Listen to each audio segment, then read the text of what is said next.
د جوینکê de Wezîrê Derve Misrê li gel şandeyê navdewletî taybet bo Sûriye dosyeya Sûriye û dîtina çareseriyekê ji krîza Sûriye re li gorî biryara navdewletî gotobêj kirin. Berdevke Wezareta Derve ya Misrê Ehmed Abûzê di daxuyaniyekê de ragihand. Di çarçoveya hemahengiya berdewam navbera Misr û şandeyê navdewletî taybet bo Sûriye derbarî krîza Sûriye Sameh Şikrî Wezîrê Derve Misrê pêşwazî li ger Bidirson şandeyê navdewletî taybet bo Sûriye kir. Li gel wî civiya di civînê de Şikrî û Bidirson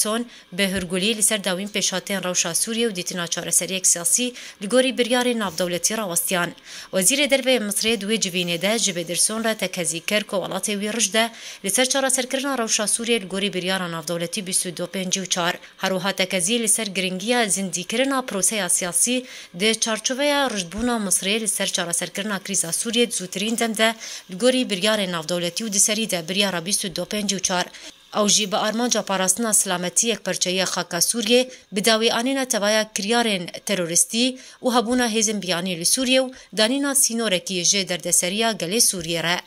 وزارت دربه مصر سربار کرو گوت جی که وزیر دربه مصر سامح شکری جشنده نافدولتی تایبت بو سوریه امجا بوی چنده جی کربو که ولاته وی پشتوانیا زیاندیتین عردهجه لسوریه کربو آلیکارین مرووی پیشکش کر تکزی لسر بردوامیا پیشکش کرنا آلیکاریان لسر اصلا هرمی و نافدولتی بو گله سوریه کر. پیش دمکی و با همان مبسته لموسکو پایتخت روسیا جوینک دو آلی درباری سوریه نافبرا وزیر دربه مصر سامح شکری وزیر دربه روسیا سرگی لاوروف هات انجام دان جماره یک مجارن گریدایی درباری سوریه گوتو بیش کرن.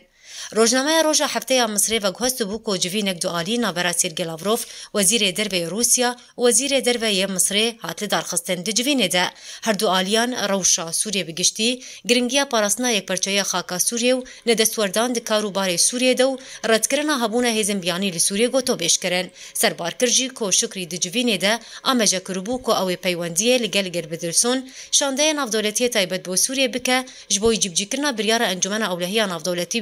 2254 و کارش بوی گهشتن به پاراسنا سروریا سوریه و یک پرچه خاکاوی.